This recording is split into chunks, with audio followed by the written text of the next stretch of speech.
Olá galera, bem-vindos a mais um vídeo aqui no meu canal. Eu sou o professor Alan e estarei apresentando para vocês o conceito de função como uma relação especial, tá certo? Esse vídeo aqui a gente faz parte da playlist Matemática Discreta 1 aí do meu canal. Então se você está estudando esse tema aí, quer aprender um pouco mais sobre o mesmo, vai a dica aí, assiste os vídeos desta playlist aqui.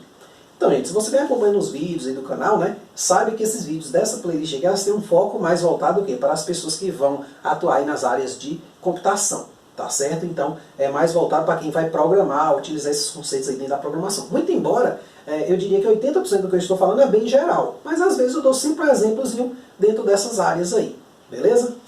Então, gente, é comum nos livros de matemática que se estude o conceito de função a partir do conceito de relação, que por sua vez vem do conceito de produto cartesiano. Você vai relembrar aqui o que é o produto cartesiano, né? O produto cartesiano de A por B,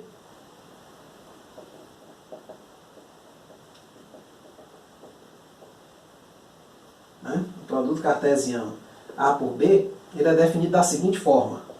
A por B é o conjunto dos pares ordenados AB, tais que o A pertence a A e o B pertence a B. Por exemplo, né, só para a gente relembrar aqui, vamos pegar um exemplozinho. Vamos pegar aqui um exemplo. Imagine que meu conjunto A fosse A igual a 1 e 2, e meu conjunto B fosse A, B e C. Então o que seria o produto cartesiano de A por B? Nós vimos lá na videoaula lá de conjuntos, né? O produto cartesiano é uma espécie de conjunto, né? Então, nós temos aqui que é o seguinte, vão ser todos os pares, tais que a primeira coordenada está em A e a segunda em B. Então eu tenho que pegar todas as possibilidades. Então eu teria aqui 1 associado ao A, 1 associado ao B e o 1 associado ao C. Aí o 1, beleza, já associou todo mundo de lá. Agora eu vou para o 2. 2 com A, 2 com B e 2 com C. Então este conjunto aqui recebe o nome de produto cartesiano de A por B. Aí, claro, se você não está lembrando, né, essas propriedades do produto cartesiano, volta lá, né, com a quantidade de elementos que o produto cartesiano tem. Se eu trocar A por B aqui de ordem, será que troca o produto cartesiano? Então essas coisas é bom que você esteja sabendo disso tudo para poder entender o conceito de função. Tá certo? Então, gente, tá ali. Produto cartesiano, definição, dada ali um exemplinho para a gente relembrar. Nesse sentido, eu vou definir agora relação, o que vem a ser uma relação, a partir deste conceito aí de produto cartesiano. Então, uma relação de A para B é um subconjunto do produto cartesiano. Então, por exemplo, eu poderia pegar aqui uma relação, ó, R1, sendo assim, ó, 1B e 2C. Podia pegar uma outra relação, R2, né? 1B, 1C, 2A.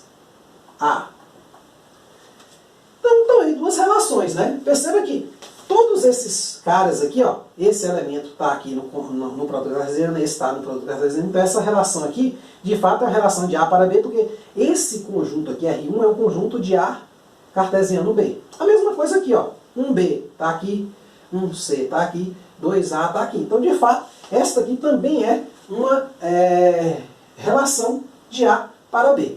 A pergunta agora é o seguinte. Tendo em vista agora o próximo conceito, né, que é o de função, nós vamos refinar um pouquinho mais uma dessas duas relações aqui. A gente vai perceber que ela também se trata de uma função. A definição é a seguinte. Uma relação de A e B que possui e apenas um par AB com A pertencente ao A, que é o primeiro, e B pertencente a B aqui, que é o segundo, para cada A pertencente a A é uma função f de A em B. Então, gente, se para cada elemento aqui do conjunto A eu tiver um par e só um, com uma saída que está em B, então eu vou ter uma função. Então vamos lá. Vamos analisar essa primeira aqui, R1. Depois tem um exercício mais extenso, que é esse aqui, tá certo? No mesmo sentido, mas eu quis colocar logo um para a gente já dar um start. Então, ó, esse cara aqui, ó, para o 1 de A, aqui em R1, eu quero saber se ela é uma função ou não. Se essa relação, além de relação, ela é ou não função. Então, observe a entrada 1 aqui de A. Beleza, eu tenho um par somente, com entrada 1 e uma saída que está em B. Beleza. E a entrada 2 também ocorre a mesma coisa. Então, muito provavelmente, encaixa no conceito, é uma função. Contudo, se eu pegar aqui a relação R2, eu vou perceber que para a entrada 1 aqui, eu tenho duas saídas, ó. um B e um C. Então, nesse caso aqui, essa segunda aqui não seria uma função. Então, essa aqui, além de relação, é função. E esta aqui não é função. Tá certo? Então, gente, nesse sentido, vamos agora fazer um exercício mais formal, né? Esse eu pensei aqui na hora mesmo, só para a gente dar um start aí, juntar os conceitos de produto cartesiano que foi visto, relação que está sendo definida agora, e associar o conceito de relação com o conceito de função, visto na aula passada. Dando uma alternativa aí para quem vai seguir aí por livros de matemática e tal, porque às vezes ele segue nesse padrão aqui, falando de produto cartesiano, relação e função, tá certo? Inclusive no meu canal existem videoaulas aí do ensino médio, tem algumas por Enem também, eu sigo também nessa mesma linha, né, de associar a função, vem lá do produto cartesiano e da relação, né, nesse sentido. Então, ó, gente, exemplo. Sejam os conjuntos A, 1, 2, 3 e 5 e B, menos 1, 0, 1 e 6. Determine quais das relações a seguir são funções de A em B. Certo? Então vamos aqui.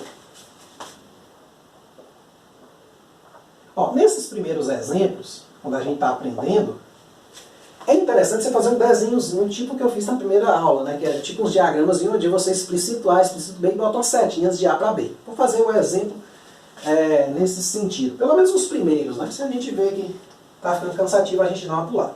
Então aqui eu tenho um conjunto A, vou copiá-lo aqui, ó. 1, 2, 3, 5. Esse é meu A. E meu B é menos 1, 0, 1 e 6. Aí agora eu vou pegar o quê? Para cada par desse aqui, eu vou ligar esse elemento do A com esse aqui do B. Então 1 vai para menos 1, 2 vai para 1,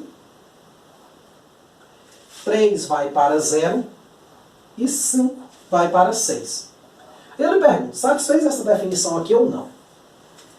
Então essa relação, que a gente chama aqui de R1, né? Vamos botar ela aqui, ela satisfaz a condição de, para cada cara aqui do A, ter um correspondente em B, e esse correspondente ser único? Sim. Perceba que não faltou ninguém, e também não saiu mais de uma seta, né? A correspondência não deixou de ser única. Então, R1 é uma função de A em B. Note a ordem, viu? De A em B, ou de A para B, se você preferir. Tá certo? Vamos agora para o segundo item, né? O item B. Então, primeiro é função. Vou botar aqui, ó, para a gente não se esquecer. Vamos para o segundo, item B.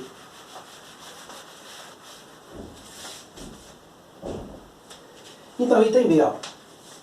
A mesma coisa, a gente copia aqui o conjunto A, copia aqui o conjunto B, então A é 1, 2, 3, 5, e o conjunto B é menos 1, 0, 1 e 6, né? Menos 1, 0, 1 e 6.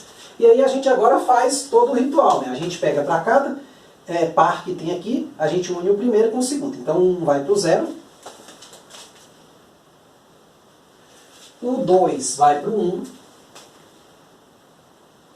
o 3 vai para o 0, o 5 vai para o 6. Então, neste caso, gente, é função ou não?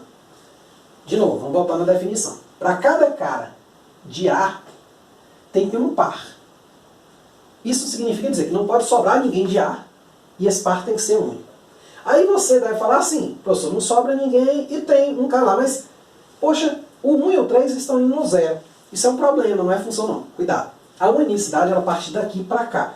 Pode ser que tenha um cara aqui que tenha mais de um representante vindo de A. O que não pode ocorrer é A ter dois representantes. Lembra lá a ideia, lá da videoaula passada, do peso, né? Um indivíduo só pode ter um peso. Agora, um peso pode ser de dois indivíduos diferentes. Eles podem ter o mesmo peso. Agora, um único indivíduo só pode ter um peso. Então, se você pensar a ideia dessa forma, isso aqui fica bem lógico. Então, aqui também nós temos que é função. Então, R2, que são todas essas relações aqui, é uma função de A para B. Tá certo? Então, esse aqui também é função. Olha que beleza. Vamos agora para o item C.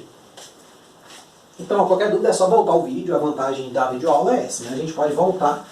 Acredito que a explicação está razoável, né? Tá dando para entender. Então aqui agora nós temos a relação R3. Vamos lá. A, B. Ó, gente, uma coisa interessante. Eu tenho que fixar o A e B independente da relação. Então A é sempre todo mundo, o B é sempre todo mundo, viu? Então a gente não vai olhar direto para cá e já botar o 1, o 2, o 3, o 5, olhando para a relação. A gente olha para o conjunto principal. Então, ó, 1, 2, 3, 5. E agora é menos 1, 0, 1 e 6. Então, gente, ó, vamos ligar. O 1 liga-se com o 0. Beleza? O 2 liga-se com o 1. Beleza? O 3 liga-se com o 0. Beleza? Mas só que, poxa, 3 liga-se com o 6. E o 5 com o 6. Eu lhe pergunto, isso aqui se enquadra nessa definição? Vamos lá. Observe o seguinte, que o par 3 aqui de A, ele se corresponde com alguém de B, só que ele não se corresponde de maneira única. Então fere o quê? Exista um e apenas um. Então fere esta parte aqui, ó. Então, não é função, pois 3 pertencente a A se corresponde de maneira não única com elementos diferentes de B. Vamos botar assim, né?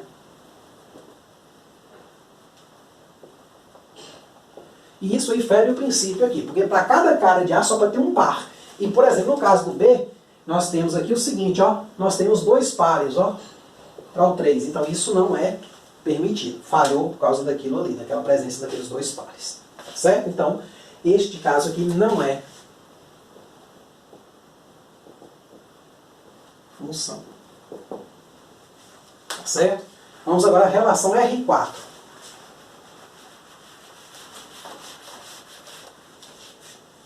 Então, R4, nós copiamos de novo o A, que aqui agora é o item D, né? Claro que você não precisa do diagrama, mas como são os primeiros exemplos, eu aconselho você a fazer, beleza? Então, 1, 2, 3, 5, menos 1, 0, 1 e 6. Aí vamos seguir aqui a ordem. Ó. 1 vai para o 0,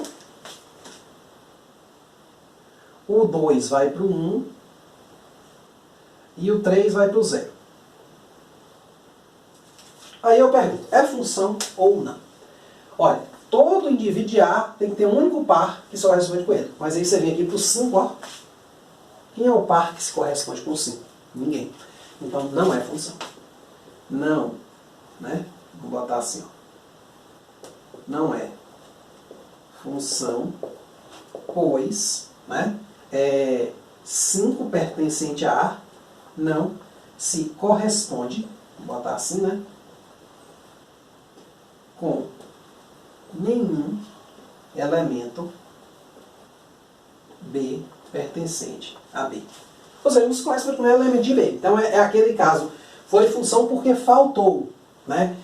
No caso aqui foi função porque foi em excesso, né? Então eu tenho, não, quer dizer, não foi função porque foi em excesso, né? Ou seja, eu tive um excesso de saídas para o mesmo indivíduo. E aqui eu não tive saída para esse indivíduo. Então eu não posso ter uma função de A para B. Claro que se eu restringir aqui, ó, pegar um subconjunto de A, 1, 2 e 3, e ver o restante aqui em B, mesmo sem alterar B, né, eu vou ter uma função. Mas essencialmente, de A para B eu não tenho.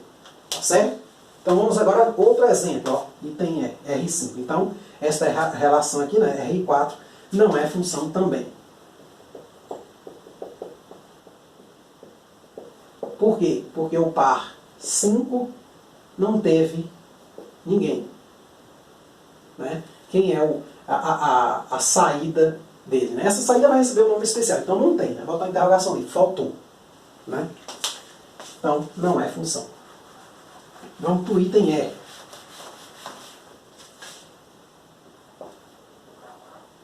Então, A e aqui o B. 1, 2, 3, 5, menos 1, 0, 1 e 6. De novo, a gente faz a mesma ideia. Ó. Vamos ligando. 1 vai para o 0, o 2 vai para o 1 O menos 1, opa, que é isso? Este caso 5 aí, ele é tão interessante que ele não é nem relação de A para B. Então, não é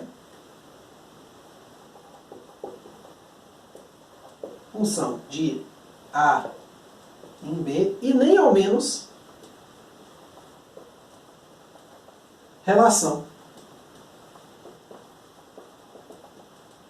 Note que os outros casos, todos eles eram relações de A para B. Só que essas relações, né, nos casos que não são funções, elas não, né, no caso do D e do item C e D, elas não eram funções, mas continuavam sendo relações de A para B. Ou de A em B. Nesse caso aqui, nem relação é. Por quê? Porque houve esse cara aqui que não está em A, pois... Né, vamos botar assim uma explicação, né? Pois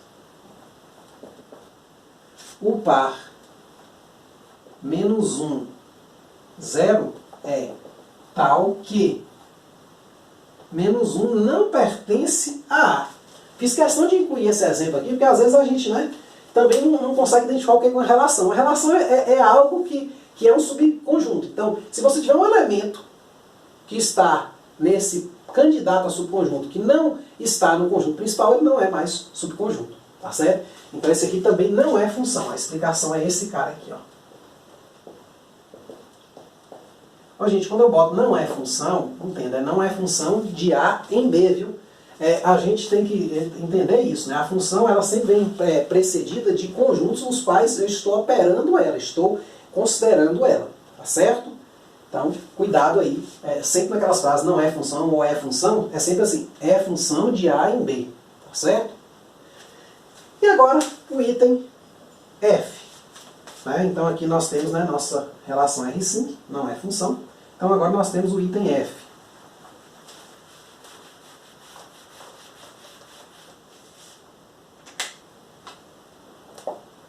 Então aqui eu tenho a relação R6 com A, B aqui. 1, 2, 3, 5. E aqui, menos 1, 0, 1 e 6. Aí agora nós vamos lá. O 1 foi para o 0. O 2 também. O 3 também. E o 5 também. Aí a pergunta é uma função ou não? Tranquilamente é uma função. Pensando que cada cara daqui só tem um par associado a ele. Se eu escrevesse aqui a relação, no caso, ó, associado a 1 só tem um par que tem entrada 1. Associado ao 2 só tem um par que tem entrada 2. Associado ao 3 só tem um par que tem entrada 3. Associado ao 5 só tem um par que tem entrada 5. Então é uma função. Esta função aqui costuma receber o nome de função, né, constante. Porque os valores de saída dela não se alteram. Ou seja, para todas as entradas dentro aqui do que a gente vai chamar depois de domínio, eu tenho sempre a mesma saída, que é 0. Então essa função não muda, né? As saídas são sempre as mesmas, independente das entradas do conjunto A aqui. Beleza? Então nesse caso aqui foi função. Então, gente, dê uma repassada nesse exemplo, ele é muito importante, porque, pensa bem, ó, vamos tentar imaginar isso aqui dentro da programação. Os casos que são função são óbvios. Eu defino lá um certo programa de computador que ele opera num conjunto. O conjunto deles são fotos de seres humanos. Ele pega essas fotos e envelhece elas 30 anos. Então esses dois caras aqui, ele está me dizendo, ó, que para esse indivíduo aqui, desse tipo, vai sair uma foto desse tipo. Para esse aqui sai essa, para esse sai essa, para esse sai essa. Aqui é a mesma coisa. Então o programa ele vai rodar perfeitamente nesses casos aqui. Esse aqui envelhece, digamos, 30 anos, esse aqui envelhece uma outra parte ou deixa mais novo, sei lá. Já esse aqui, ele já dá um problema. Por quê? Eu vou ter uma certa foto, uma certa imagem, e quando eu for operar nela, eu vou sair duas possíveis. Como é que é isso? Né? Só tem uma tela, um visor e vai sair duas. Como é que é isso? É uma coisa estranha. Tá certo? Este segundo aqui, ele está dizendo o seguinte, olha, existe um grupo de fotos, que é o grupo 5, que não sai nada. Né? Quer dizer, não está apontando aqui, mas... Né? Por quê? Que é a entrada 5, que deveria ser uma entrada possível, pessoas de um certo tipo, não tem saída de foto para ela. Então não pode ser uma função. Aqui é a mesma ideia, ó. Aqui eu estou considerando um programa que faz até mais do que o primeiro. Só que não pode ser uma função de A para B, porque ele faz mais. Nesse sentido, ele pode até ser uma função, perceba que as saídas aqui, né, não estão duplicadas para nenhum dos elementos, mas não nesse conjunto A. Certo? É num conjunto maior. E o último, sei lá, meu programa deu bug. Todo mundo que eu boto a foto lá, sai uma foto escura, não sai nada na foto. Então todas as fotos que eu coloco, ele deu erro. Ele quer dizer, não deu erro, né? Ele sai um objeto, só que sai um objeto igual para todas as fotos. É isso aqui. Então, se você olhar dessa forma, fica fácil você entender a coisa, fica fácil você associar esses conceitos aqui com o que você vai ver lá na programação. É como eu vinha dizendo, né? Às vezes a gente estuda uma coisa em matemática que parece muito abstrata, muito distante da nossa realidade.